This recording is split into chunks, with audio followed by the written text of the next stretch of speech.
The morning broke over Sea Haven Point with an unnatural silence that seemed to press against the very air itself. For a town that had spent generations nestled against the rhythmic pulse of the Atlantic, where the constant murmur of waves against the shore was as fundamental as breathing, this profound quiet was more jarring than any storm could have been. The usual dawn chorus of gulls was completely absent, their raucous calls replaced by an empty, ringing stillness that made the ears strain for sound. The fishing boats that normally bobbed and creaked in the harbor sat motionless, as if the sea itself were holding its breath. Inside his small wooden house overlooking the shore, Arthur felt a deep prickle of unease crawling up his spine. It was his German shepherd, Rex, who gave voice to the wrongness of the day. The dog, usually a calm and steady presence whose very demeanor could soothe Arthur's darkest moments, was now a storm of barely contained anxiety. He paced relentlessly from the window to the door, his claws clicking a frantic, almost military rhythm on the hardwood floors. A low, persistent whine emanated from deep in his chest, a sound of pure, primal distress that Arthur had not heard since the early days after he'd brought the rescue dog home from the shelter. Rex would stop abruptly, plant his feet wide, and stare out at the placid, unnaturally glassy surface of the ocean, his entire muscular body rigid with tension, the fur along his spine raised like a ridge of warning flags. Arthur, a man whose life had been fundamentally shaped by learning to read signs that the uninitiated would miss entirely, knew beyond any doubt that this was no ordinary canine restlessness. His own senses, honed by years of service in environments where missing a signal could mean death, screamed that this profound, encompassing quiet was a lie. A curtain pulled over a waiting, unseen danger. He trusted his dog's instincts implicitly and without question, for they had never once, not in 4 years together, led him astray. The dog's primal ancient fear was a far more reliable barometer than any weather forecast or scientific instrument. The sight of the ocean, flat and serene as a polished mirror, held no comfort for him now. It was the deceptive stillness of a predator holding its breath before the strike. Arthur had come to Sea Haven Point 3 years ago with the deliberate intention of escaping the echoes of a world defined by noise, chaos, and the constant specter of death. After his service overseas, where every moment had been measured in heartbeats and every decision could spell disaster, the promised quiet of this coastal town was meant to be a healing balm for a soul weary of conflict and loss. Here, in this place where time seemed to move at the pace of the tides, he had poured his modest savings and his fragile hope into a small but deeply meaningful enterprise called Sea Haven Legacy Tours. Using his grandfather's meticulously kept nautical charts, hand-drawn with the precision of decades of experience, and his own sturdy but well-maintained boat, he offered visitors a genuine glimpse into the authentic life of the coast. He shared stories of hidden coves where pirates once anchored, pointed out the rich marine life that flourished in the protected waters, and recounted the area's storied history with the passion of someone who truly understood what it meant to belong to a place. His business was more than just a way to make a living. It was a tribute to a quieter, more respectful way of life, a stark and deliberate contrast to the burgeoning tourist traps that were beginning to sprout like weeds along the coastline, each one more gaudy and impersonal than the last. At the very heart of his new life, the beating center of his daily existence, was Rex. The German shepherd was infinitely more than a pet. He was a silent confidant, a living anchor to the present moment when the past threatened to drag Arthur under. On nights when the ghosts of war whispered too loudly in his ears, when the faces of those he couldn't save haunted his dreams, Rex's warm, solid presence, the gentle but reassuring weight of his large head resting on Arthur's lap, was enough to chase the shadows away and remind him that he was no longer in a place where survival was measured in seconds. Rex was a constant living reminder that loyalty and unconditional love could indeed be found in the quiet spaces between battles, in the simple act of sharing a life with another living being. Now, as the town buzzed with a different kind of energy, a festive hum of anticipation as it prepared for the annual Founders' Day festival, Arthur felt the familiar weight of responsibility settling on his shoulders. Brightly colored banners fluttered cheerfully in what should have been a gentle morning breeze, and the air should have carried the sweet, familiar scent of salt water mixed with the promise of fried dough and carnival treats. It was supposed to be a perfect picture of idyllic American life, a portrait of peace and community that, as Arthur now knew with sickening, absolute certainty, was about to be torn apart by forces beyond anyone's control. The race against time began not with the dramatic bang of an explosion or the sharp crack of gunfire, but with a hushed, urgently whispered meeting at the weathered wooden docks as dusk settled like a gray blanket over the town. Sarah Chen, a young, tenacious reporter in her late 20s who had been methodically investigating local corruption for the better part of 6 months, approached Arthur with a look of grim determination etched across her sharp features. Her usually neat appearance was disheveled, her dark hair escaping from what had once been a professional bun, and her eyes held the kind of exhausted intensity that came from too many sleepless nights spent chasing leads. She didn't waste precious time with social pleasantries or small talk. Instead, sliding a slim black data drive into Arthur's weathered palm with the practiced secrecy of someone who had learned to trust no one completely. "I got this from a source inside Thorne's company," she whispered, her eyes constantly scanning the darkening pier for any sign that they were being watched. "It's a geotechnical report that was supposed to be filed with the county."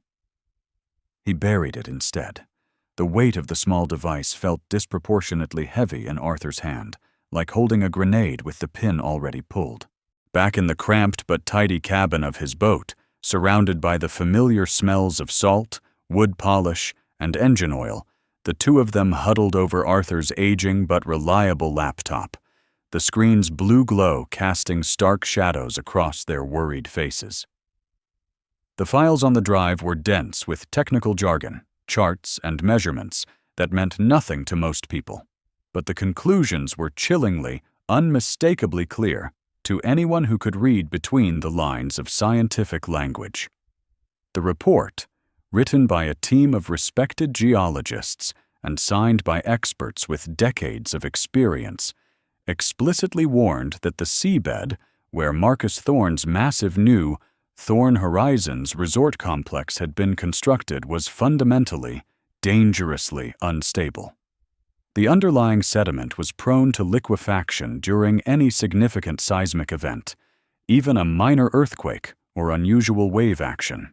The report strongly recommended deep-set steel pilings driven down to bedrock, a reinforced multi-tiered seawall built to withstand extreme conditions, and several other expensive safety measures that would have added millions to the construction cost. To confirm his worst fears and validate the growing dread in his stomach, Arthur carefully unrolled his grandfather's old, hand-drawn maritime charts, the brittle yellowed paper covered in his grandfather's elegant, old-fashioned script. There, in faded but still legible ink, was the exact area where Thorne's resort now stood, marked with a stark, uncompromising warning written in his grandfather's careful hand. Unstable silt foundation. Avoid all deep construction. Extreme danger. Thorne had not only ignored both the modern scientific warnings and the traditional local knowledge, he had built a gleaming monument to his own greed and arrogance on what amounted to a foundation of sand and false promises. Even worse, the town was preparing to celebrate the resort's grand opening, with hundreds of families gathering on the beach directly adjacent to the most dangerous section of coastline. They now possessed the damning, irrefutable proof of Thorne's criminal negligence, but the resort's heavily advertised grand opening ceremony was inextricably tied to the town's beloved annual festival. The marketing had been so successful that visitors from 3 states were expected to attend. Arthur and Sarah had less than 18 hours to expose the truth, convince the authorities to take action, and prevent what could become a catastrophe of unimaginable proportions. That night, as Arthur made his final preparations and tried to organize his thoughts for the confrontation to come, the conflict escalated dramatically from a matter of public safety and corporate accountability to a direct, immediate, and very personal physical threat. As Arthur was securing his boat for the night, going through the careful routine of checking lines and covering equipment that had become second nature to him over the years, a creeping sense of being watched crawled over his skin like cold fingers. The sensation was familiar from his military days, an almost supernatural awareness that hostile eyes were tracking his every movement. He spotted them then, two bulky figures detaching themselves from the deep shadows near a towering stack of old lobster pots, moving with the kind of casual but purposeful stride that immediately identified them as professionals. They didn't look like locals. Their clothes were too new, too clean, and they moved through the familiar chaos of the working waterfront like men who were comfortable with violence but unfamiliar with the rhythms of honest work.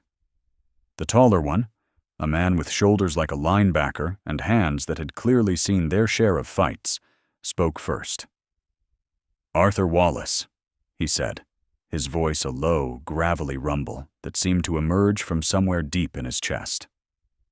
It wasn't phrased as a question, it was a statement of fact, a confirmation that they knew exactly who they were dealing with, and had come here specifically for him. "Got some free advice for you, courtesy of some mutual friends. You're a boat guy, right? You should stick to boats. Stick to what you know. Stop digging into things that don't concern you, things that are way over your head." The threat hung in the salty night air, thick and suffocating as smoke, carrying with it the implicit promise of consequences that went far beyond mere words. Arthur's hand instinctively tightened around the heavy steel wrench he had been using to secure his equipment, his body automatically falling into the familiar state of high alert that had kept him alive in far more dangerous places than this quiet harbor. His muscles tensed, his breathing became controlled and deliberate, and his mind began rapidly calculating distances, weapons, and escape routes. Before he could formulate a response or decide whether to fight or retreat, a deep, guttural growl ripped through the night air like a chainsaw cutting through silence. The sound came from the deck of his boat, where Rex had been quietly observing the confrontation. Without warning or hesitation, the German shepherd launched himself from the boat onto the pier, landing silently on his powerful paws with the fluid grace of a natural predator. He didn't bark or make any other sound. He simply stood between Arthur and the two men, a black silhouette of coiled muscle and barely restrained violence, his lips peeled back to reveal a formidable set of white teeth that gleamed in the dim light from the harbor lamps. The low, continuous growl that rumbled from his throat was not just a warning. It was a promise of violence that no human threat could ever hope to match. Rex had transformed from a gentle companion into something primal and dangerous, a reminder that beneath his domesticated exterior lay the instincts of a wolf. The two thugs, who had clearly expected to intimidate a lone veteran with nothing but words and implied threats, suddenly found themselves facing an entirely different equation. They exchanged a nervous glance, their confident demeanor cracking slightly as they reassessed the situation. These were men who were paid for intimidation and psychological pressure, not for a bloody, savage fight with a 100-pound German shepherd who looked ready to tear out their throats. The taller one, his voice now lacking some of its earlier confidence, took a hesitant step backward. "Just a friendly warning, you understand?" he muttered, his eyes never leaving Rex's gleaming fangs. "Think about it real careful before you do something stupid." With that, he and his partner turned and melted back into the darkness between the buildings, disappearing as quickly and silently as they had appeared. But the damage was done.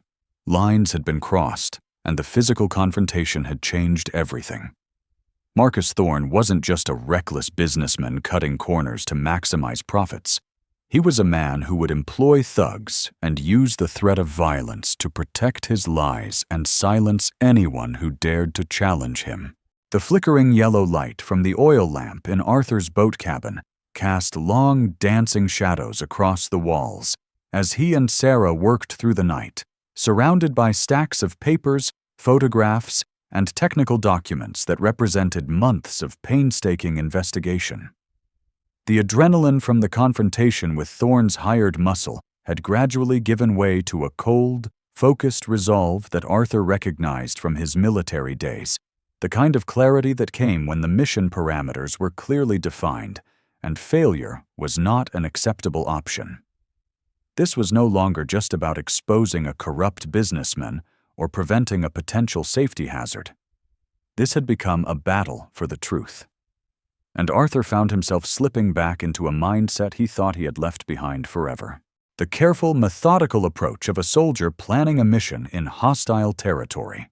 He wasn't just a tour guide anymore, wasn't just a man trying to build a quiet life by the sea.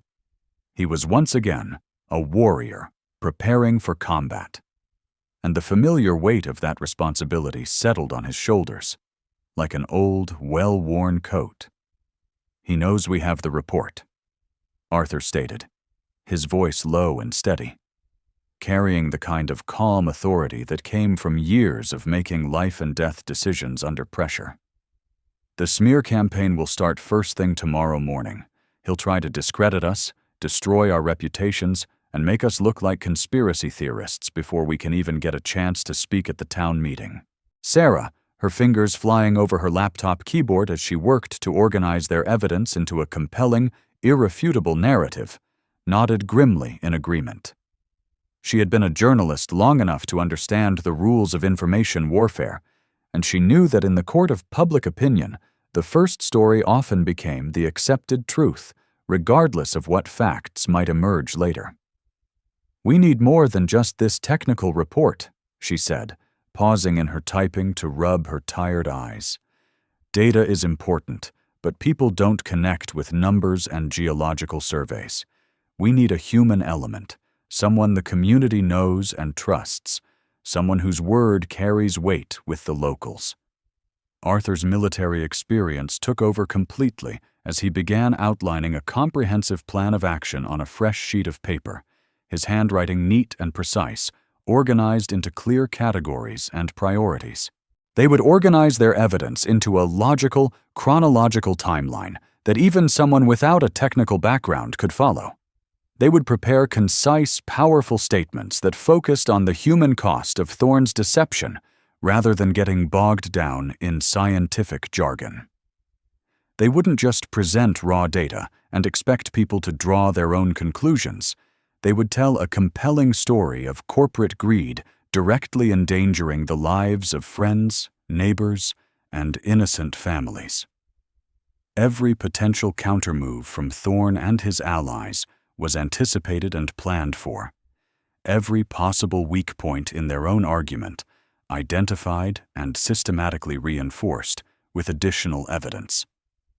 Arthur found himself drawing on tactical principles he hadn't consciously thought about in years, treating the upcoming town hall meeting like a military operation that required careful reconnaissance, strategic planning, and flawless execution. The mission objective was crystal clear: expose the truth at the emergency town meeting scheduled for the next morning, before Thorne could spin his web of lies and misdirection, and before the festival brought hundreds of unsuspecting families to what could very well be the most dangerous spot on the entire East Coast. It was a race against a relentlessly ticking clock, with the safety of an entire town and potentially hundreds of innocent lives hanging in the balance, and failure would mean consequences too terrible to contemplate. As the first pale fingers of dawn painted the sky in soft shades of gray and rose, streaking through the thin clouds that hung low over the harbor, Arthur set the next crucial phase of his carefully constructed plan into motion. He found Samuel Rodriguez, the elderly fisherman who had become something of a local institution, mending his nets on the docks with the patient, methodical precision that came from a lifetime of repetitive, necessary work. Samuel's gnarled, weathered hands moved with the practiced ease of someone who had spent more than 40 years working these waters, and his face, lined and bronzed by decades of sun and salt spray, held the kind of hard-won wisdom that only came from intimate knowledge of the sea's moods and dangers. Arthur knew that if anyone in Sea Haven Point could speak with authority about the changes in the local marine environment, it would be Samuel. Marcus Thorne is poisoning this town with his greed and lies, just like his old man tried to do 30 years ago. Samuel grumbled after Arthur had carefully explained the situation, laying out the evidence and the urgent timeline they were facing. His voice was raspy with age and decades of breathing salt air, but it carried the unmistakable ring of absolute conviction. Without a moment's hesitation, despite the obvious personal risk involved in opposing someone as wealthy and vindictive as Thorne, Samuel agreed to speak at the emergency town meeting.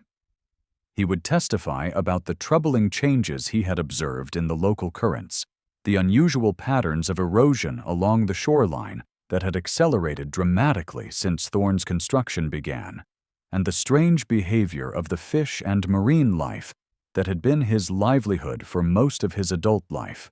His testimony would provide the crucial human element that Sarah had insisted they needed, the voice of someone whose roots in the community ran deeper than Thorne's money and influence.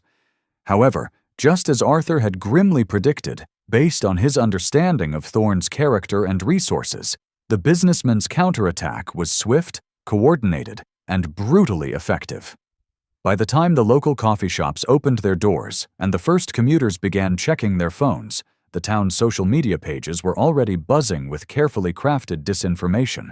A slickly produced post from the official Thorne Horizons account, complete with professional graphics and authoritative-sounding language, accused an unnamed, failing local business of fabricating completely baseless safety concerns in a desperate attempt to sabotage a successful competitor who was bringing jobs and prosperity to the area. The post was accompanied by testimonials from supposed satisfied customers, photographs of the resort's impressive facilities, and statistics about the economic benefits the development would bring to the local community. Simultaneously, a coordinated attack was launched on multiple fronts. Anonymous social media accounts that had clearly been created specifically for this purpose suddenly appeared across various platforms, leaving scathing, detailed one-star reviews for Sea Haven Legacy Tours that accused Arthur of everything from overcharging customers to operating unsafe equipment to being an unstable veteran who couldn't be trusted around families with children. The reviews were clearly fake, written by people who had never actually taken one of Arthur's tours, but they were professionally crafted to sound authentic and were posted in such volume that they quickly overwhelmed the genuine positive reviews from Arthur's actual customers. At the same time, a different but equally vicious attack was launched against Sarah's credibility and reputation. Someone had dug deep into her past and managed to find an old photograph from her college days, taken at a party where she was holding a beer and laughing with friends. The photo, completely innocent in its original context, was leaked to several local Facebook groups, along with a carefully constructed narrative that painted her as an untrustworthy, sensation-seeking journalist who would say anything to get attention and advance her career. The speed and coordination of the attack revealed the hand of professional crisis management specialists, the kind of expensive consultants that only someone with Thorne's resources could afford to hire on short notice. The town, which had woken up united in festive anticipation of their beloved annual celebration, began to fracture along lines of suspicion and doubt. Whispers followed Arthur and Sarah as they walked through the streets, and the invisible but crushing weight of Thorne's lies and half-truths pressed down on them like a physical burden that made every step more difficult. The battle for public opinion and community trust quickly escalated beyond mere digital manipulation and character assassination, bleeding into outright intimidation and physical sabotage that left no doubt about Thorne's willingness to cross any line to protect his interests. When Arthur returned to the harbor to gather the carefully organized printed evidence they had prepared for the town meeting, he found that one of his boat's main mooring lines had been cleanly sliced through with what must have been a very sharp knife. The cut was precise, professional, designed to cause the maximum amount of inconvenience and send the clearest possible message without actually causing catastrophic damage that might have prompted a police investigation. It was a small act of vandalism in the grand scheme of things, but the implications were enormous and terrifying. We know where you live. We know where you work. We can get to you anytime we want, and we can cut you loose from everything that anchors you to safety and stability. A few hours later, just as Arthur was trying to process the implications of this escalation and decide how to respond, a frantic phone call came from Sarah. Her voice was shaking with a mixture of rage and fear as she described what she had discovered in the parking lot outside her apartment building. All 4 tires on her car had been methodically slashed, the rubber gaping open in silent, vicious grins that seemed to mock her efforts to expose the truth. The cuts were deep and thorough, making the vehicle completely unusable and ensuring that she would miss the town meeting unless she could find alternative transportation. But more than the inconvenience, it was the message that mattered. This was Thorne's desperate, dangerous escalation from corporate warfare to personal terrorism. He was no longer trying to win a civilized argument about safety regulations and building codes. He was actively trying to silence the opposition through fear, intimidation, and the ever-present threat of violence. The palpable menace of these attacks sent a ripple of genuine terror through their small circle of allies and supporters. Several of the local business owners who had privately expressed support for Arthur's concerns and had promised to attend the town meeting suddenly grew distant and evasive, their eyes avoiding Arthur's when they passed on the street. They had families to feed and protect, mortgages to pay, and livelihoods that depended on not making powerful enemies. Thorne was demonstrating with brutal clarity that he had no qualms about destroying anyone who stood in his way, and the message was being received loud and clear by anyone who might have been tempted to take a stand. The weight of the fight now rested almost entirely on the shoulders of Arthur, Sarah, and Samuel, 3 individuals facing off against a wealthy, ruthless opponent who had demonstrated both the resources and the willingness to use any means necessary to achieve his goals. They were isolated, their credibility under systematic assault, their property being targeted, and their safety clearly at risk. Yet, paradoxically, the sight of the slashed tires and the severed mooring line only served to harden Arthur's resolve and strengthen his determination to see this fight through to the end. It was proof, as far as he was concerned, that they were getting close to something that Thorne desperately wanted to keep hidden, and that the corrupt businessman was running scared. With the crucial town hall meeting now less than an hour away, and the weight of the entire confrontation pressing down on them like a physical burden, a palpable sense of desperation had begun to creep into their preparations. Despite all their careful planning and evidence gathering, Arthur was beginning to worry that it might not be enough to overcome the sophisticated campaign of misinformation and character assassination that Thorne had unleashed. They had the technical data that proved the resort was built on an unstable foundation. They had Samuel's eyewitness testimony about the environmental changes, and they had documentation of Thorne's attempts to bury the geological survey. But Arthur knew from bitter experience that facts and evidence didn't always triumph over fear, money, and skillfully crafted lies. As he stood on the front porch of his small house, staring grimly towards the site of the festival, where families were already beginning to gather for what they believed would be a day of harmless celebration, Rex began to exhibit the same strange, agitated behavior that had marked the beginning of this nightmare. This time, however, it wasn't the anxious, unfocused pacing that had characterized his earlier distress. The dog was intensely focused, his nose pressed to the ground, pulling insistently at his leash, not towards the woods or the ocean, but towards a very specific destination. The new, gleaming white seawall that formed the border between Thorne's resort property and the public beach. "What is it, boy?" Arthur muttered, his voice tight with stress and exhaustion, allowing the dog to lead the way despite his urgency to get to the town meeting. Rex bounded ahead with purposeful determination, stopping at what appeared to be a completely unremarkable section of the wall. a spot that looked identical to every other segment of the massive concrete barrier. Without any apparent reason or provocation, he began to dig and claw frantically at the base of the wall, his powerful paws scrabbling at the concrete with such intensity that Arthur could hear his claws scraping against the hard surface. The dog's behavior was so focused and determined that Arthur found himself ignoring his own pressing schedule and kneeling down to take a closer look at what had captured Rex's attention so completely.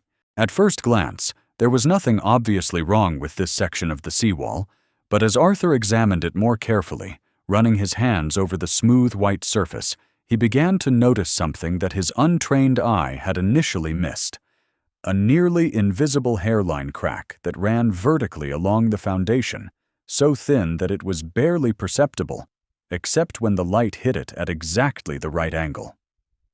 Acting on a hunch born from years of learning to trust his dog's instincts, Arthur jogged back to his tool shed and grabbed a heavy-duty crowbar, the kind of serious prying tool that could exert tremendous leverage on even the most stubborn materials.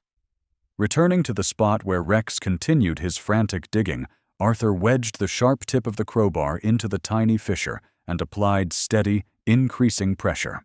What happened next exceeded even his worst expectations. With a sickening crunch that seemed to echo across the empty morning beach, a large chunk of the concrete facade broke away completely, crumbling into a shower of gray dust and revealing the shocking truth that lay beneath the pristine white exterior. Behind the broken facade, the internal structure of the seawall was revealed to be a nightmare of corruption and cost-cutting that defied belief. A single piece of rebar, barely thicker than a man's thumb and already showing obvious signs of corrosion and rust, was embedded in what could barely be called concrete at all. The mixture was so porous and poorly mixed that it was more sand than cement, crumbling at the slightest touch like a child's sand castle. This wasn't just shoddy construction. It was criminal negligence on a scale that boggled the mind. Rex, with his supernatural canine senses, had just handed them their smoking gun, undeniable physical proof of Thorne's fraud that no amount of public relations spin or legal maneuvering could explain away or cover up.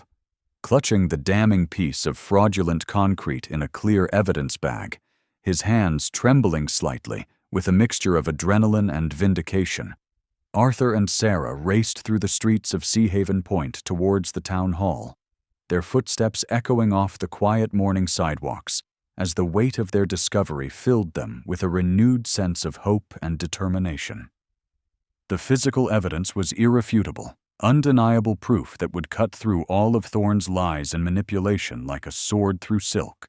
Samuel met them at the entrance to the town hall, his weathered face set in a grim mask of resolve, his best shirt neatly pressed, and his gray hair combed back in preparation for what they all knew would be the most important speech of his life. The elderly fisherman understood as well as anyone that they were about to take on one of the most powerful men in the county, and that win or lose, there would be consequences that would ripple through their small community for years to come. But just as they prepared to push through the heavy wooden doors and make their final stand for truth and justice, just as Arthur was mentally rehearsing his presentation and checking to make sure he had all the necessary documents organized and ready, the world itself seemed to shift and hold its breath in anticipation of something vast and terrible. The festive music that had been drifting across the town square from the beach festival, cheerful polka tunes and classic rock songs that had been providing a soundtrack to the morning's preparations, abruptly cut out, replaced by a rising chorus of confused and increasingly excited shouts from the direction of the waterfront. Through the narrow streets and between the buildings of the town square, they could see something that defied understanding, something so unprecedented and unnatural that it took several long moments for their minds to process what their eyes were showing them. The ocean, the eternal, unchanging Atlantic that had lapped against this shore for thousands of years, was pulling back. This wasn't the gradual, predictable retreat of a normal low tide. something familiar to anyone who had lived by the sea for more than a few months. This was something else entirely. A massive, impossible inhalation, as if the sea itself were drawing the deepest breath in its ancient history, exposing a vast, gleaming expanse of wet seabed that no living person in Seahaven Point had ever seen before. The transformation was so dramatic and so rapid that it seemed like witnessing a biblical miracle, the parting of the waters on a scale that dwarfed any human comprehension.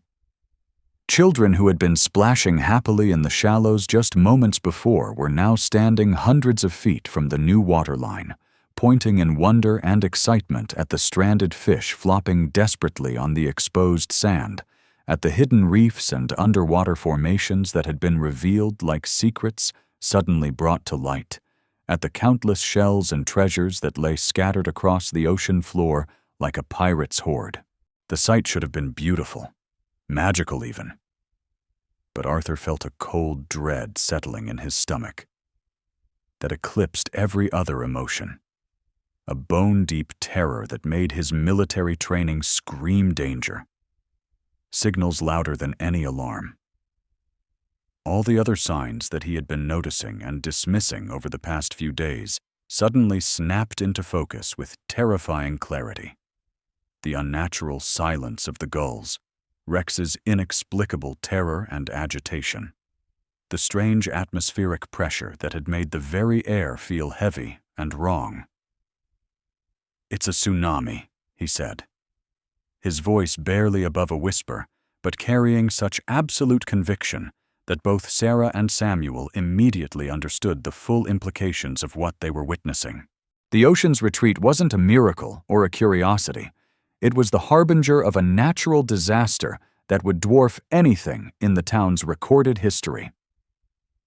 Arthur, Sarah, and Samuel began shouting at the top of their lungs, their voices cracking with desperation as they tried to warn the growing crowd of festival-goers, pleading with them to abandon their celebration and run immediately to higher ground, to get as far from the beach as humanly possible before the sea returned with a vengeance that would sweep away everything in its path. But their frantic warnings were lost in the carnival atmosphere of wonder and excitement that had gripped the crowd. On a temporary stage that had been erected on the beach for the morning's opening ceremonies, Marcus Thorne stood beside the mayor in his expensive suit, laughing confidently into a wireless microphone as if he didn't have a care in the world. When he spotted Arthur, Sarah, and Samuel frantically trying to organize an evacuation, he pointed a dismissive, manicured hand in their direction and spoke into the microphone with the kind of casual arrogance that had defined his entire approach to this crisis. "Don't mind those three folks," he boomed, his amplified voice carrying easily over the crowd's excited chatter. "Just a few sore losers trying to spoil our big day with their doom and gloom nonsense. Some people just can't stand to see success and progress." The crowd cheered and applauded his words, completely oblivious to the fact that their lives now hung by the thinnest of threads, as the ocean in the distance began its inexorable, terrifying rise back toward the shore. The moment came without fanfare, without the dramatic music that would accompany such a scene in a movie, but with the terrible, inexorable force of nature unleashed. On the horizon, where sky met sea in what had always been a gentle, comforting line, something monstrous began to take shape. It started as a dark smudge, barely visible to the naked eye, like a storm cloud that had somehow fallen from the heavens into the water. But within seconds, that smudge grew and swelled, rising higher and higher until it became unmistakably what Arthur had dreaded. A wall of water so massive, so utterly beyond human comprehension, that it seemed to block out the very sky itself. The tsunami, nature's most terrifying display of raw power, was bearing down on Seahaven Point with the speed of a freight train and the devastating force of a nuclear explosion. The sound reached them first, a deep, rumbling roar that seemed to come from the bowels of the earth itself, growing louder and more menacing with each passing second, until it drowned out even the screams of the people who had finally begun to understand what was happening to them. The first structures to face the wave's wrath were Thorn's pride and joy. The gleaming white towers of Thorn Horizons Resort and the supposedly impregnable seawall that was meant to protect the coast for generations to come. Arthur watched in horrified fascination as the wave, now clearly visible as a moving mountain of dark green water topped with white foam, struck the resort with the force of a vengeful god. The buildings, which had been erected in defiance of every safety recommendation and geological warning, offered no more resistance than sandcastles before the incoming tide. The seawall, built with the corrupted concrete and inadequate reinforcement that Rex had exposed just hours earlier, simply disintegrated on impact, crumbling into chunks of debris that were immediately swept up and transformed into projectiles by the churning water. The resort's supposedly solid foundations, constructed on the unstable sediment that the buried geological report had warned against, liquefied instantly under the immense pressure and weight of the tsunami. The entire complex, worth tens of millions of dollars and representing years of planning and construction, was obliterated in less than 30 seconds, disappearing beneath the dark water as if it had never existed at all. It was a terrible, awesome vindication of everything Arthur had tried to warn people about, a catastrophic proof that nature would not be mocked or ignored, and that human arrogance would always eventually meet its match in the raw, unstoppable forces of the earth and sea. Arthur felt something fundamental shift inside him as he watched the wave approach, something that he hadn't experienced since his last day in uniform years ago. The panic and fear that had been gnawing at him for days suddenly crystallized into the cold, focused clarity of purpose that had kept him alive through multiple combat deployments. This was no longer about corporate corruption or environmental protection or proving a point. This was about survival, about saving as many innocent lives as possible in the precious few minutes they had left before the wave reached the shore. His military training, dormant for so long but never truly forgotten, surged back to the surface like muscle memory, transforming him from a small-town tour guide into the combat leader he had once been. With Rex at his side, his faithful companion instinctively understanding the gravity of the situation and ready to follow his lead, Arthur began to run toward the crowd of festival-goers, his voice cutting through the chaos like a sword through silk. "Everyone listen to me," he shouted, his combat-trained voice carrying with an authority that cut through the panic and confusion like nothing else could. "You need to run to high ground right now. Follow me. There's a trail that leads up the cliffs. It's your only chance." He pointed toward the narrow, winding path that his grandfather had shown him as a child, a barely visible track that switchbacked up the rocky face of the headland behind the town. It was the same route marked on the faded charts in his grandfather's sea chest, the path to the hidden sanctuary that had been prepared for exactly this kind of catastrophe. Most people had never even noticed the trail, dismissing it as just another hiking path used by tourists and locals looking for scenic views. But Arthur now understood that it represented their only hope for survival. As he ran, he could see other people finally beginning to grasp the magnitude of what was bearing down on them, their festival smiles replaced by expressions of terror and disbelief. Parents grabbed their children, elderly couples leaned on each other for support, and young men and women who had never faced anything more dangerous than a traffic jam suddenly found themselves in a life-or-death race against one of nature's most destructive forces. Arthur positioned himself at strategic points along their route, using hand signals and shouted commands to direct the flow of people, ensuring that the strongest helped the weakest and that no one was left behind in the desperate evacuation. The first wave, the advance guard of the tsunami, struck the town with a violence that exceeded even Arthur's worst expectations. The sound was indescribable, a combination of breaking glass, splintering wood, grinding concrete, and rushing water that created a symphony of destruction unlike anything the peaceful coastal town had ever experienced. Cars were picked up and hurled through storefronts like toys thrown by an angry child, their metal frames crumpling like paper as they collided with buildings and utility poles. The carefully maintained streets and sidewalks, laid out in neat grids by town planners generations ago, disappeared beneath a churning torrent of debris-laden water that transformed familiar neighborhoods into an unrecognizable hellscape of destruction.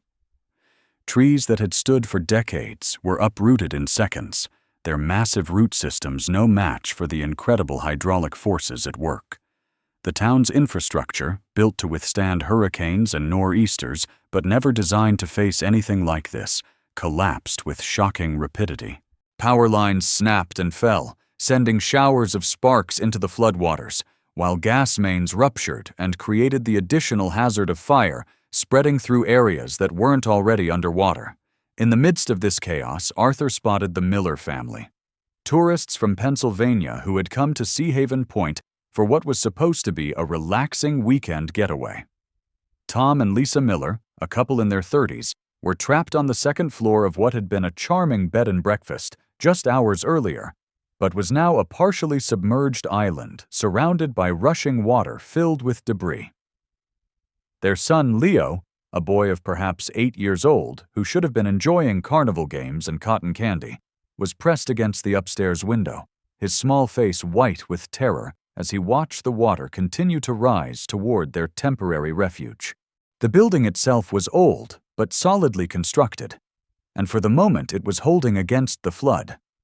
But Arthur could see that the foundation was already beginning to shift and settle as the water undermined the soil beneath it. They had minutes, perhaps less, before the structure would either collapse entirely or be swept away by the current, and there was no way for the family to escape on their own. Rex, throughout this entire catastrophe, had shown none of the panic or confusion that was affecting even the most level-headed human survivors. Instead, the German Shepherd seemed to have tapped into some primal understanding of crisis management, his every action purposeful and directed toward the goal of saving lives. When the main evacuation route that Arthur had been directing people toward became blocked by a landslide of boulders and uprooted trees, triggered by the earthquake that had caused the tsunami in the first place, Rex immediately began exploring alternative paths with the methodical thoroughness of a professional search and rescue dog. His sensitive nose, capable of detecting scents that humans couldn't even imagine, picked up something that the others had missed: a faint current of cooler air flowing through what appeared to be an impenetrable tangle of fallen branches and debris. Following this almost invisible trail, Rex began to bark in a specific pattern that Arthur had learned to recognize over their years together, a series of sharp, insistent barks that meant, "Follow me, this is important." The dog led them to what had once been a small grove of pine trees, but was now a chaotic maze of fallen timber. Hidden behind this natural barrier, invisible to anyone who didn't know exactly where to look, was the entrance to an old deer path that wound its way up the hillside through a route that was longer than the main trail, but much more protected from rock slides and other hazards. It was exactly the kind of backup escape route that Arthur's grandfather would have identified and marked on his charts, and Rex had found it through a combination of instinct and intelligence that bordered on the miraculous. Sarah, who had been helping to guide a group of elderly festival-goers toward safety, immediately understood the significance of the discovery. "How did he know?" she gasped, staring at Rex with something approaching awe. Arthur, busy helping people navigate through the narrow opening in the debris, could only shake his head in amazement. "I don't know," he admitted, "but I've learned never to question him when he's this sure about something." While Arthur was focused on the immediate task of evacuation and rescue, Sarah had maintained the instincts and observational skills that had made her a successful investigative reporter, and even in the midst of a natural disaster, She couldn't help but notice that Marcus Thorne's behavior was anything but normal for someone whose life was in immediate danger. Instead of joining the evacuation or trying to help coordinate rescue efforts, Thorne was wading through knee-deep floodwater toward what remained of his resort's administrative building, clutching a large waterproof briefcase and seemingly oblivious to the debris-filled current that threatened to knock him off his feet with every step. His expensive suit was ruined, his carefully styled hair was plastered to his head, and his face showed none of the panic or concern that would be natural for someone whose life was in immediate danger. Instead, he looked focused and determined, like a man on a specific mission that was more important to him than his own safety. Sarah, despite the danger and chaos surrounding them, managed to pull out her phone and capture several clear photographs of Thorne as he reached the partially flooded building and began rifling through file cabinets, pulling out documents and stuffing them into his briefcase with frantic haste.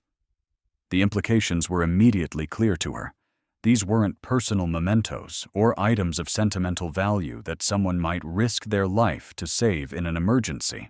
These were documents that Thorne considered so incriminating, so potentially damaging to his interests, that he was willing to wade through a tsunami flood zone to retrieve them. "I got him," Sarah whispered to herself, water dripping from her phone as she double-checked to make sure the photos were clear and properly saved. "Whatever he's trying to hide, I got him red-handed." Arthur knew with the grim certainty of someone who had survived combat in multiple theaters that the first wave, devastating as it had been, was merely the opening act of a much larger and more terrible drama. Tsunamis, unlike the storm surges from hurricanes that most coastal residents were familiar with, came not as single waves, but as a series of increasingly powerful surges, each one potentially larger and more destructive than the last. The water that had flooded the town would recede, creating a false sense of relief and safety. But it would return with even greater force, bringing with it all the debris and destruction from the first impact.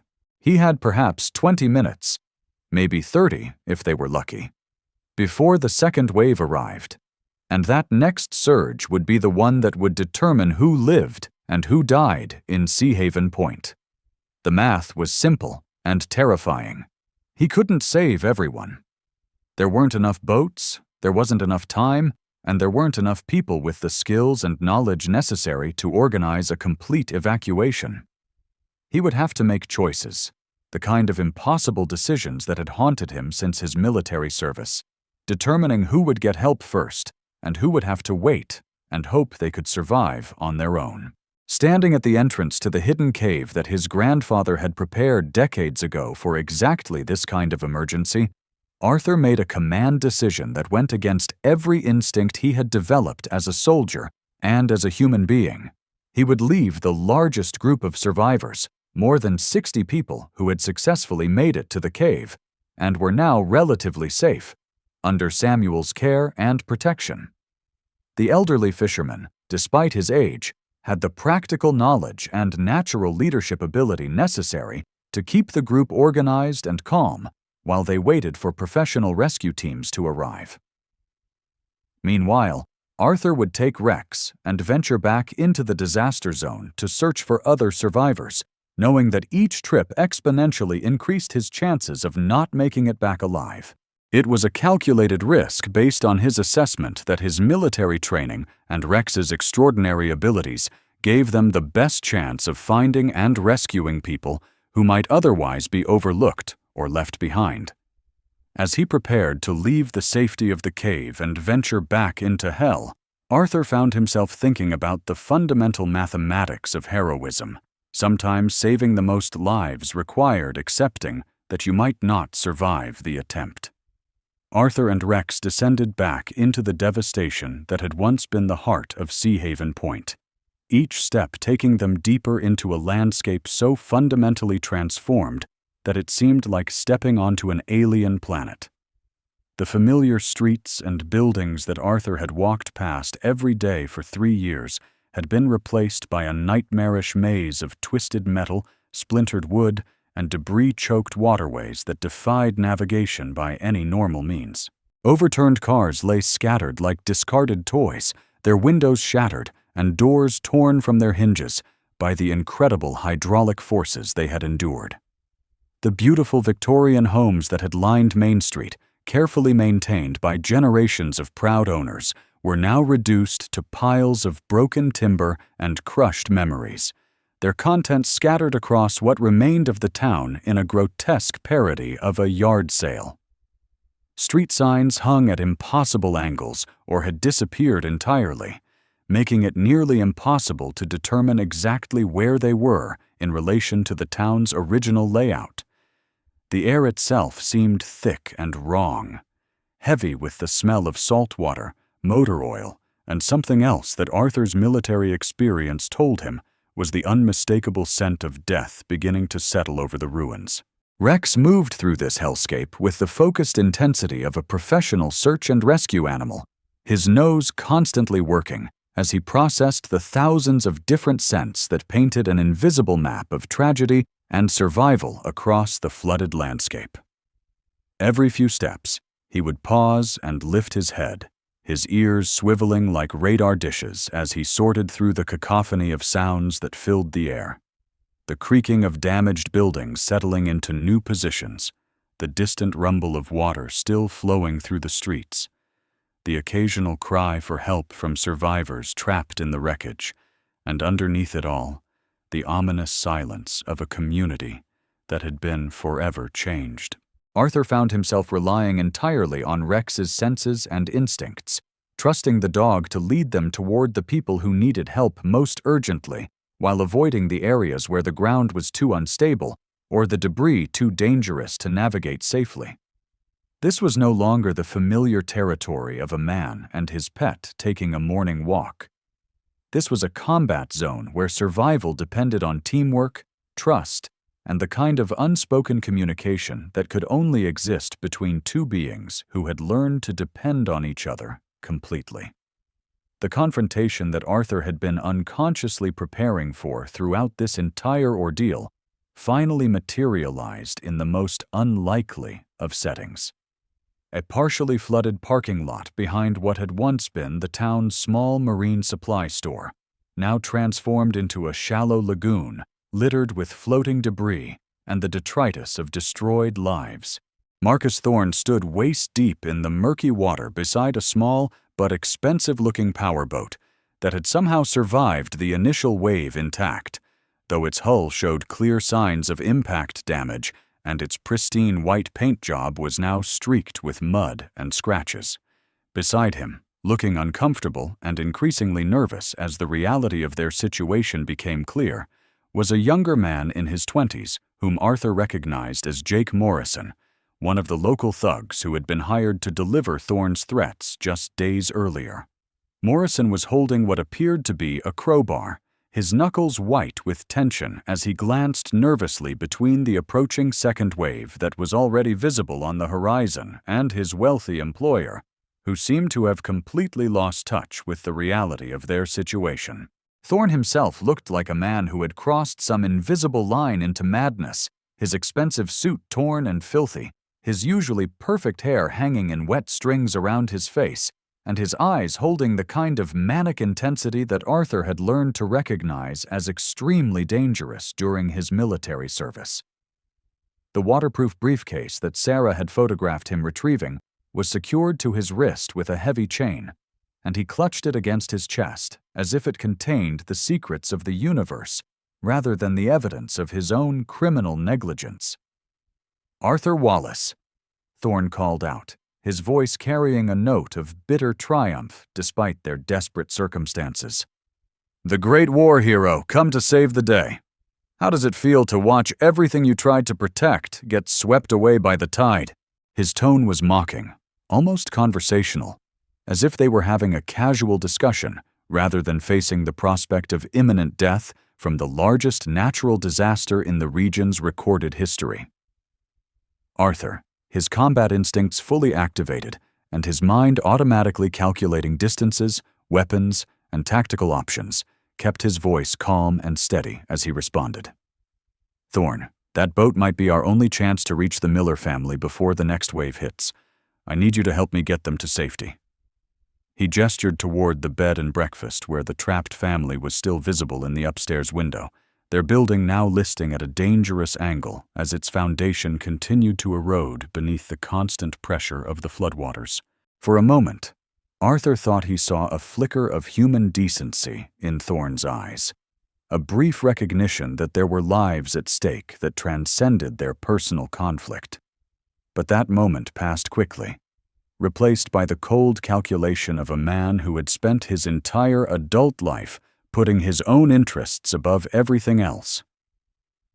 "You spent months trying to destroy everything I built," Thorne snarled, his grip tightening on the briefcase. "You turned this whole town against me, made them think I was some kind of monster. Well, congratulations, hero. You got what you wanted. Now you can watch it all burn while I disappear, with enough money to start over somewhere else." Morrison, clearly uncomfortable with the direction the conversation was taking, shifted nervously and spoke up for the first time. "Mr. Thorne, maybe we should just—" But his words were cut off as Thorne whirled around and backhanded him across the face with surprising violence. "Shut up, Jake. You're paid to do what I tell you, not to think." The younger man stumbled backward, his hand going to his now bleeding lip, and Arthur could see the exact moment when Morrison realized that his employer had become completely unhinged and that his own survival might depend on getting as far away from Marcus Thorne as possible. Before Arthur could formulate a response to Thorne's declaration of selfish intent, or attempt to negotiate some kind of compromise that might save the trapped family, the situation escalated with the sudden, terrifying appearance of a weapon. Thorne reached into his jacket and pulled out not the flare gun that Arthur had expected based on the outline he had been following, but something much more deadly. A compact 9mm pistol that looked entirely out of place in the hands of a businessman, no matter how corrupt or desperate.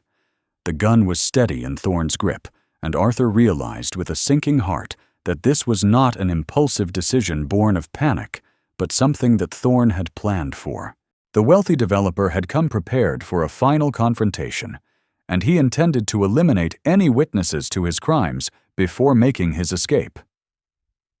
"You see, Arthur," Thorne said, his voice now taking on the patient, reasonable tone of someone explaining a simple concept to a child, "I've worked too hard and come too far to let a washed-up soldier and his dog ruin everything for me. This disaster is actually perfect. No one will ever question what happened to you in all this chaos. Tragic casualties of a natural disaster swept away by forces beyond human control." Morrison, who had been slowly backing away from Thorne ever since the gun appeared, suddenly found his voice.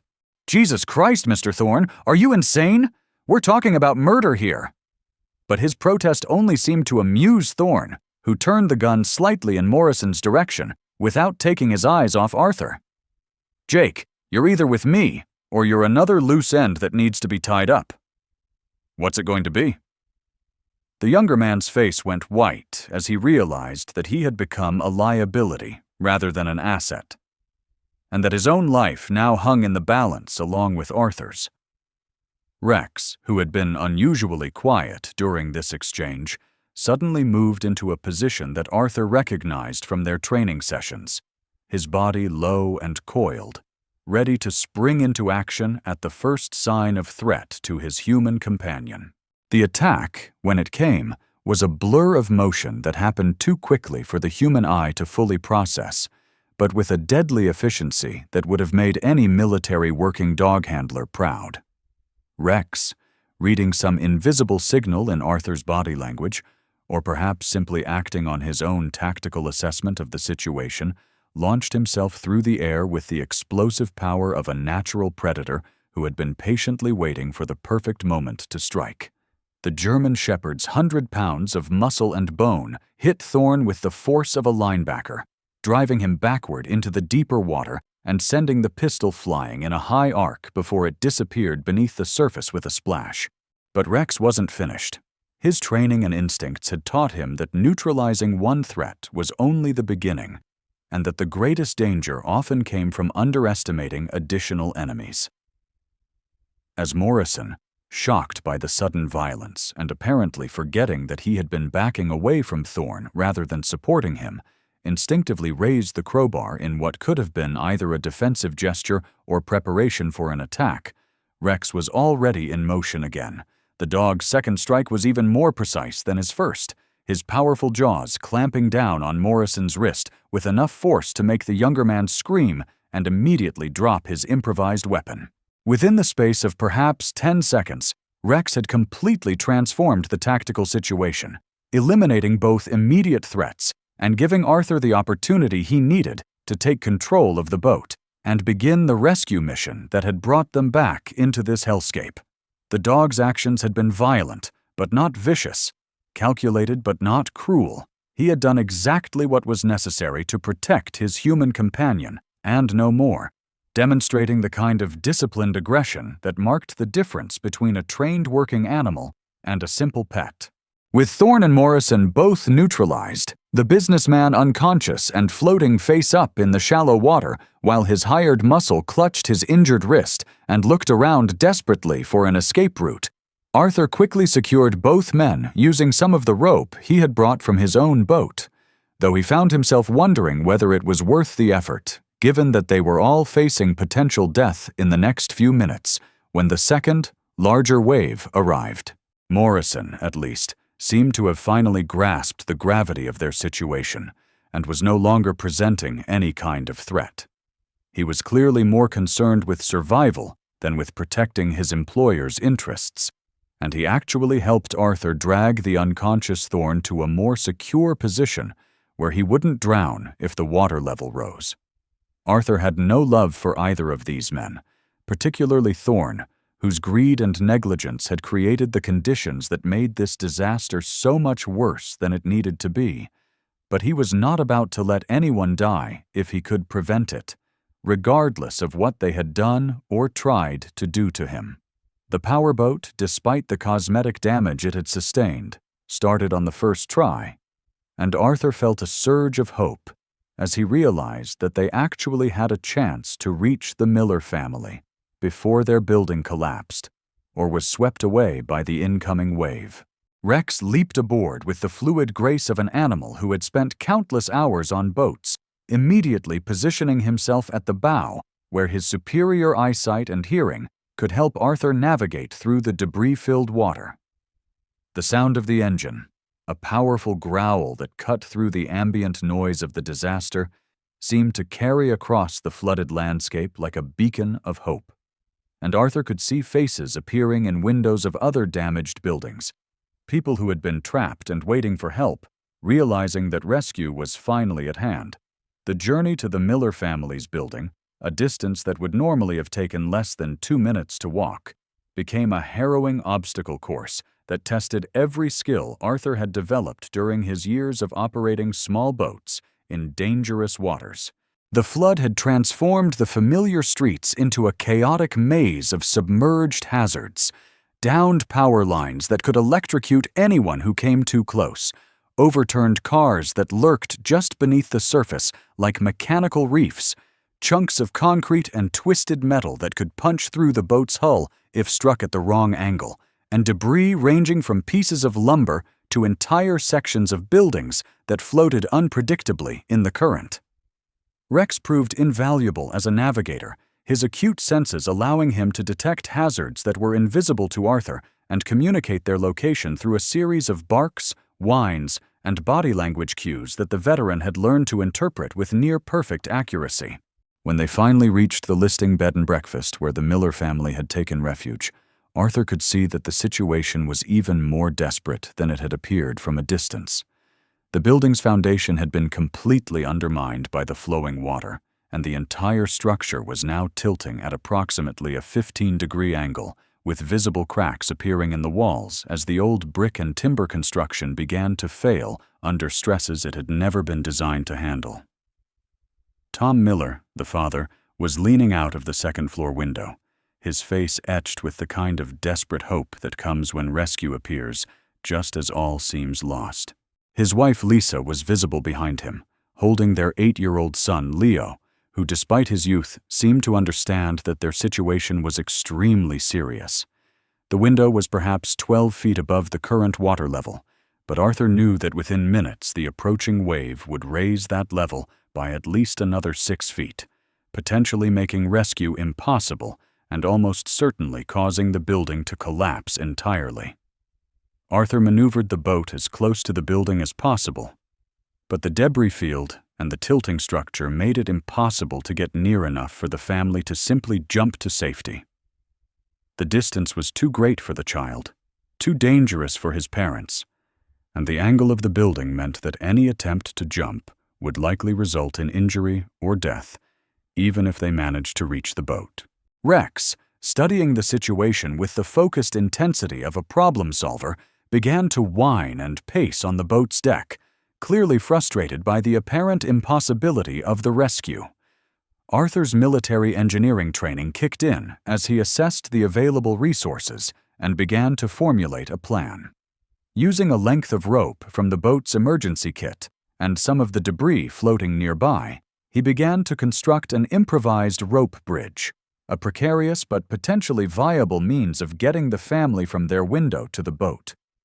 The work was dangerous and time-consuming, requiring him to balance on floating debris and tie complex knots, while Rex held his position in the boat's stern, ready to alert him to any approaching hazards. Tom Miller, understanding immediately what Arthur was attempting to do, began to help from his end, using furniture from inside the building to create anchor points for the rope. The makeshift bridge, when completed, was terrifying to look at. A single rope spanning the gap between window and boat, with nothing but floodwater and debris below.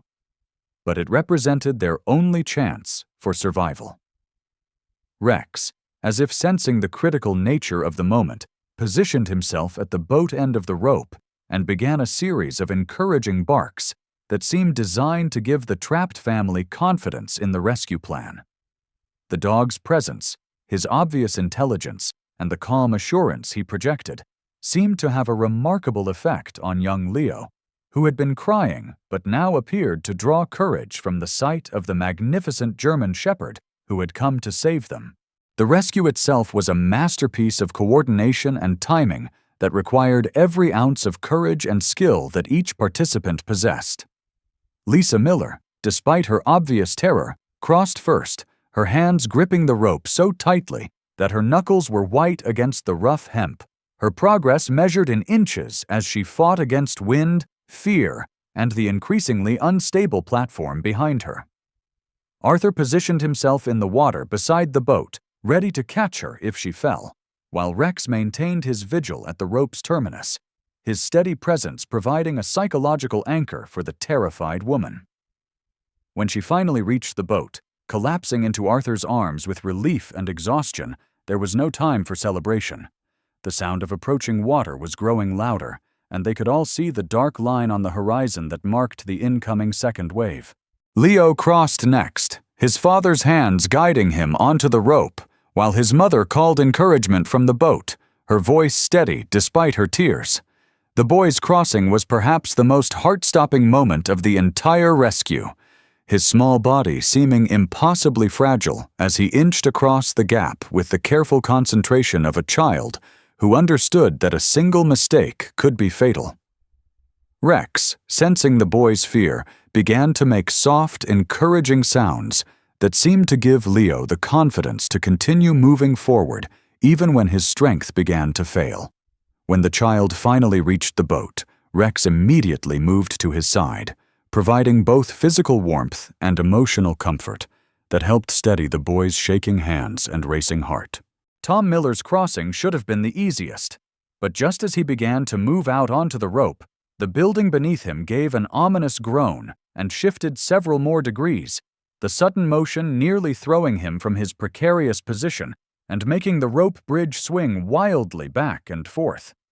The second wave announced its arrival, not with the gradual approach that might have given them a few more precious minutes, but with the sudden, terrifying appearance of a wall of water that seemed to rise from the very horizon itself, blocking out the sky and promising destruction on a scale that dwarfed even the devastation they had already witnessed.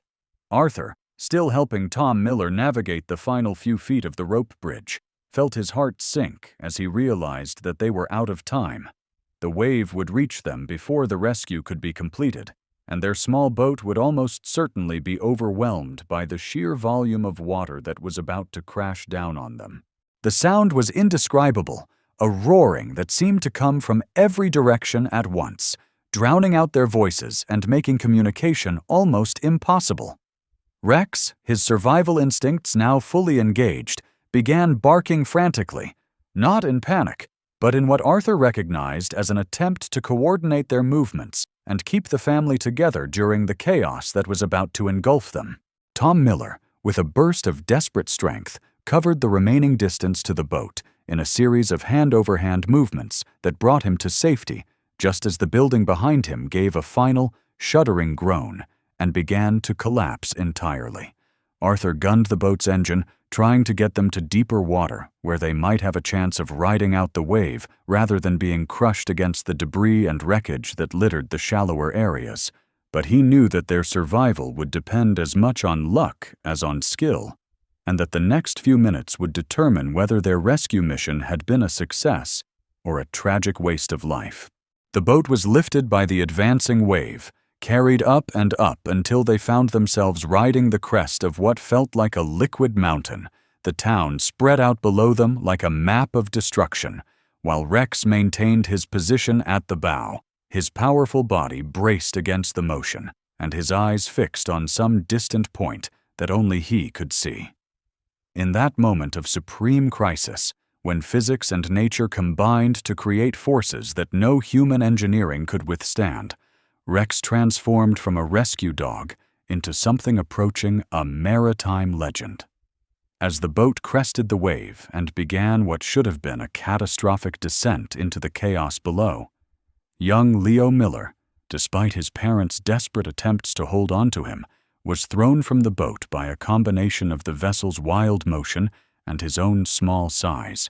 The boy's life jacket, properly secured but designed for much calmer water, kept him afloat, but did nothing to protect him from the debris field that surrounded them. Chunks of concrete, pieces of metal siding, fragments of furniture, and countless other remnants of the town that had been transformed into a deadly obstacle course by the tsunami's incredible power. Arthur, fighting to maintain control of the boat while simultaneously trying to keep track of all his passengers, initially didn't even realize that Leo was missing until Lisa Miller's scream of "Where's Leo?" cut through the roar of the water and the howl of the wind. Rex, however, had been tracking the boy's position with the focused attention that had made him such an effective companion, and without a moment's hesitation, without waiting for orders or permission, the German shepherd launched himself from the boat into the churning water with the fluid grace of an animal born to the sea. What followed was a display of canine heroism that would have been difficult to believe if it hadn't been witnessed by 3 adults who would remember every detail for the rest of their lives. Rex swam through the debris field with a combination of power and agility that defied understanding, his strong legs driving him forward while his intelligent eyes constantly assessed and avoided the floating hazards that could have killed him instantly.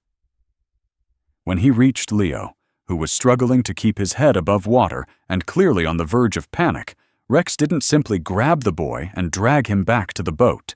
Instead, he positioned himself beneath the child, allowing Leo to grab onto his collar and hold on, while the dog did the work of navigating back through the deadly maze of floating wreckage.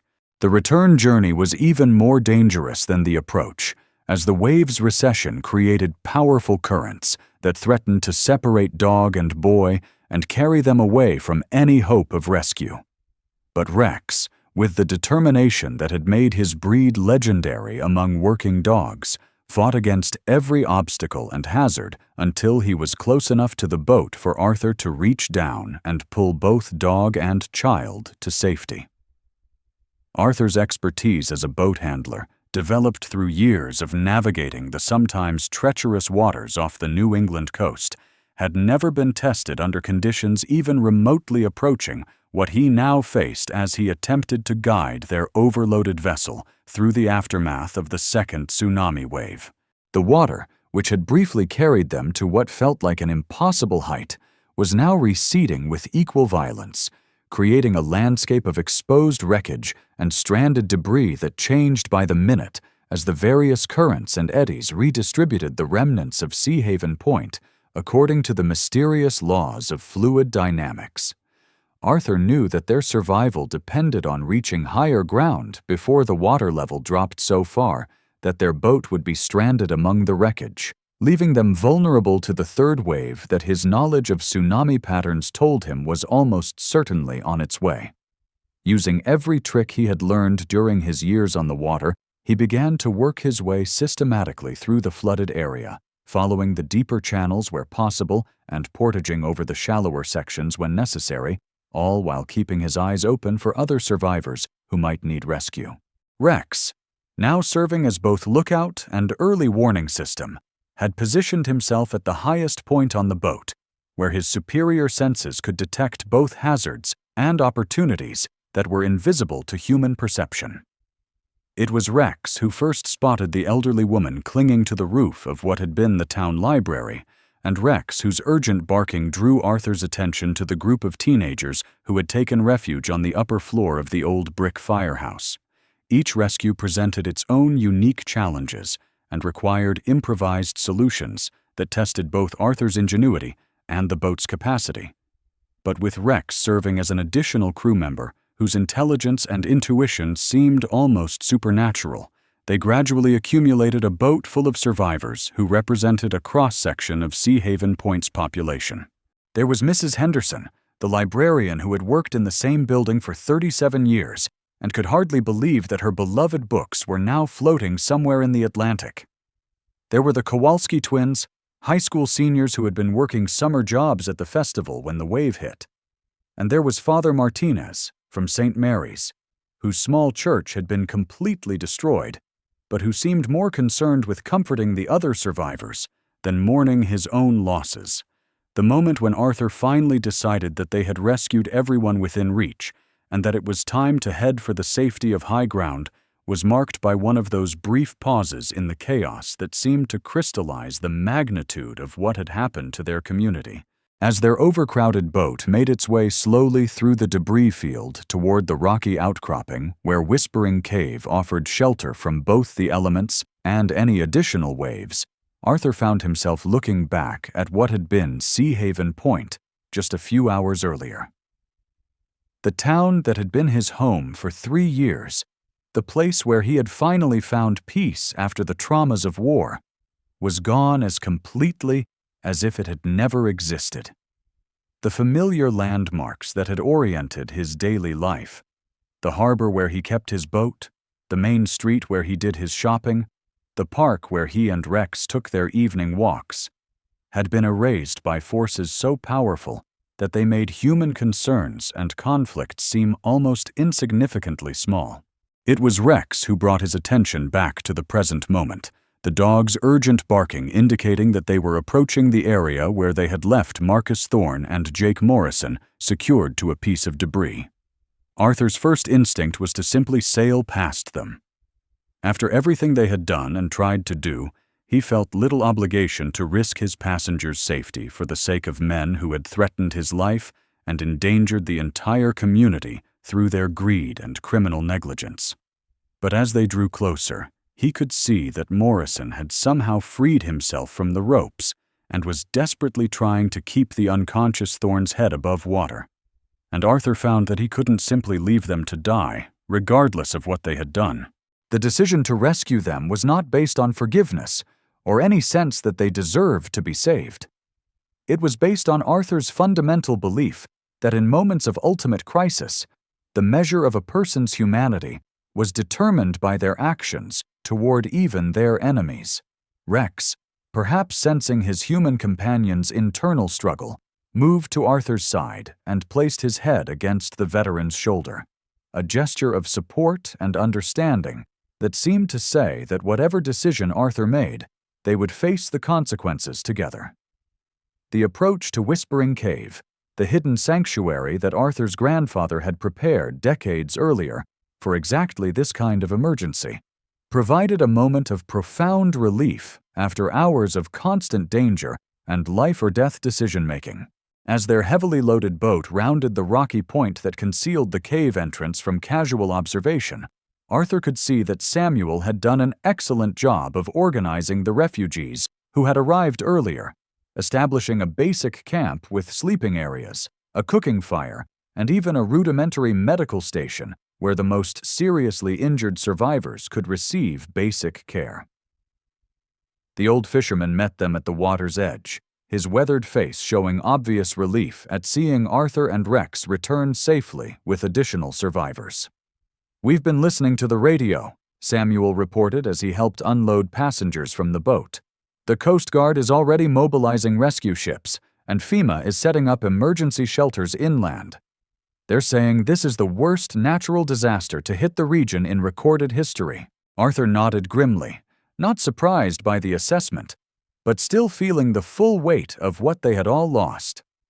As he looked around the cave at the dozens of people who had survived the tsunami through a combination of luck, preparation, and the kind of mutual aid that emerged naturally in crisis situations, he realized that they represented far more than just a group of disaster refugees. They were the living remnant of a community that would have to be rebuilt from nothing, and the bonds they had formed during the darkest hours of their lives would become the foundation for whatever came next. Rex, exhausted but still alert to potential threats, had found a position near the cave entrance where he could monitor both the interior of the shelter and the waters beyond, his presence serving as a comforting reminder that even in the aftermath of unimaginable destruction, loyalty and courage remained as constant as the tides. When the Coast Guard rescue helicopters finally appeared on the horizon several hours later, their rotors beating a steady rhythm that sounded like mechanical angels announcing the arrival of salvation, Rex was the first to spot them, his excited barking serving as an early warning system that brought every person in the cave running to see the most beautiful sight any of them had ever witnessed, proof that the outside world still existed and that help was finally on the way.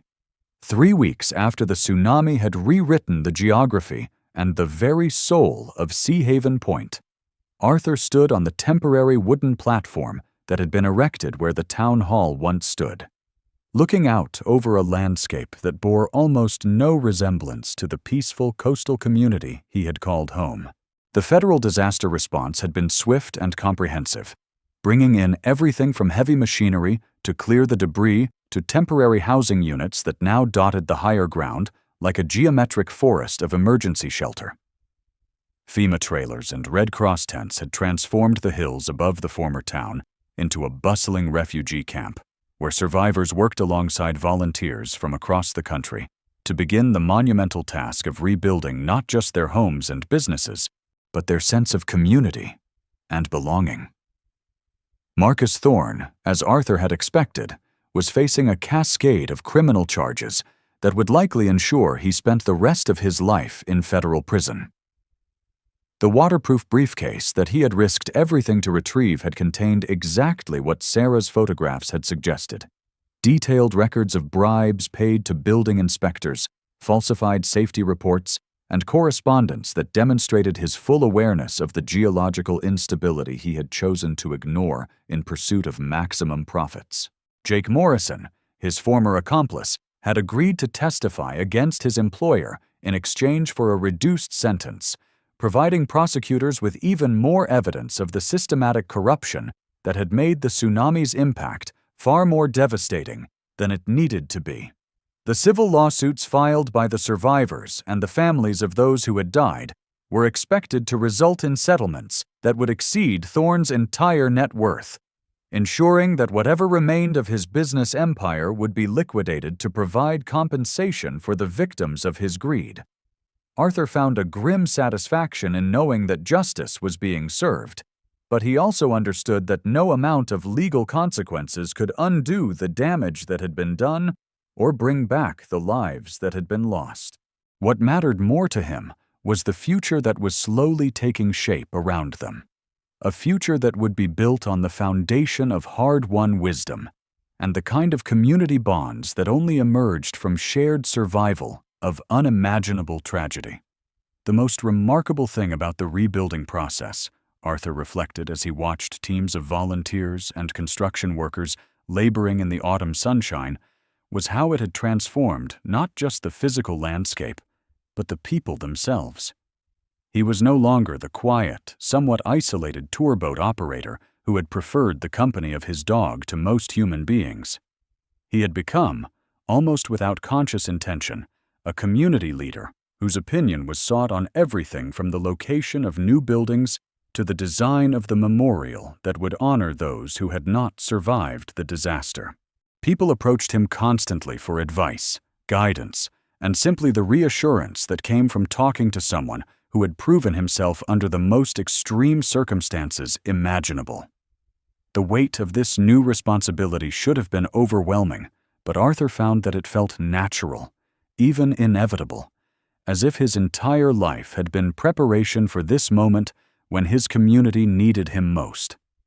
His military experience, which had once felt like a burden from a past he wanted to forget, had become invaluable in organizing the complex logistics of disaster recovery.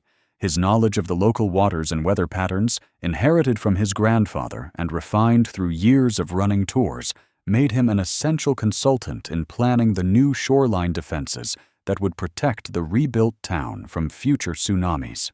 Most importantly, his partnership with Rex had evolved into something that transcended the normal relationship between a man and his dog.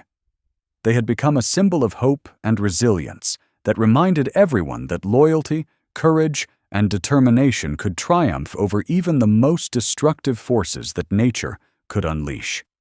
The business he was planning to rebuild would be different from Sea Haven legacy tours, broader in scope and more deeply integrated with the community's needs. Instead of simply offering recreational boat trips to tourists, he would provide marine safety education, emergency response training, and environmental monitoring services that would help ensure that the new Sea Haven Point would be better prepared for whatever challenges the future might bring. The memorial service held on the first anniversary of the tsunami was a profound and moving event that brought together survivors, rescue workers, government officials, and family members from across the region to honor the memory of those who had been lost and to celebrate the remarkable resilience of those who had survived. Arthur, who had initially been reluctant to speak at such a public event, found himself standing before a crowd of more than 1,000 people, with Rex sitting calmly at his side, both of them wearing the medals that had been specially commissioned to honor the heroes of the disaster. The ceremony had already featured speeches from the governor, the head of FEMA, and several other officials who had played important roles in the response and recovery efforts. But it was clear that the crowd was waiting for Arthur's words, for some kind of summation of what they had all experienced and what it meant for their future. When he finally stepped up to the microphone, Arthur felt the same calm focus that had carried him through combat missions and rescue operations, the sense that he was exactly where he needed to be, doing exactly what he needed to do. His speech was brief but powerful, delivered in the straightforward, unadorned language that had always been his preferred means of communication. He spoke about the ordinary people who had performed extraordinary acts of heroism during the disaster, about the importance of community preparation and mutual aid in facing future challenges, and about the lessons that could be learned from both the tragedy itself and the remarkable recovery that had followed. But it was his closing statement that resonated most deeply with his audience, a simple but profound observation that captured the essence of what they had all learned through their shared ordeal. "Integrity is the foundation that withstands any storm," he said, his voice carrying clearly across the silent crowd. "It's not built with concrete and steel, but with the courage to do what's right, no matter the cost." We lost our town to the waves, but we found ourselves in each other. And that's a trade I would make again, every single time. The applause that followed was sustained and heartfelt, but more important to Arthur was the sight of people embracing, wiping away tears, and beginning the conversations that would continue long after the formal ceremony ended. As the sun set over the rebuilt harbor, where new docks stretched out into water that would always carry the memory of destruction and renewal, Arthur found himself sitting on the porch of his new home, a modest but comfortable house positioned on high ground with a clear view of both the ocean and the thriving community that had risen from the ruins of the old Sea Haven Point. Rex lay beside him, graying around the muzzle now but still alert, and ready for whatever adventure or emergency might present itself. Still the faithful companion who had proven himself capable of heroism that transcended species boundaries. The years since the tsunami had brought changes that neither of them could have imagined during those desperate hours when survival itself seemed impossible. Arthur's new business, Sea Haven Marine Safety Consultants, had grown into a regional operation that provided training and emergency planning services to coastal communities throughout New England, helping them prepare for the kind of disaster that had transformed their own town. Rex, now officially certified as a disaster response dog, accompanied Arthur on these missions, his intelligence and courage inspiring confidence in people who were learning to face their own vulnerabilities with honesty and preparation. The work was deeply satisfying in a way that the old tour business had never been, providing Arthur with the sense of purpose and mission that he had thought he had lost forever when he left military service. But perhaps more important than the professional success was the personal transformation that the disaster had made possible. Arthur was no longer the isolated veteran trying to escape from painful memories. He had become a man whose past experiences had prepared him to serve his community in its greatest hour of need, and who had found peace not through forgetting the past, but through integrating it into a present that gave it meaning and purpose. As he watched the lights come on in the houses that dotted the hillsides around the rebuilt town, Arthur reflected on the strange ways that tragedy could become transformation, that destruction could clear the ground for something better and stronger than what had come before. Rex stirred beside him, lifting his head to gaze out at the water with the same alertness that had saved so many lives during the disaster, and Arthur smiled as he reached down to scratch behind the dog's ears. Their journey of loyalty and bravery was far from over, and whatever challenges the future might bring, they would face them together, as they always had, with courage, integrity, and an unshakable bond that had been forged in the crucible of shared danger and tested by the kind of trials that revealed the true character of both man and dog. Click the video appearing on your screen now to join them on their next adventure. From all of us here, we extend our deepest gratitude to the veterans and their families who have served our country with honor and sacrifice, protecting the values and freedoms that make stories of heroism and community resilience possible.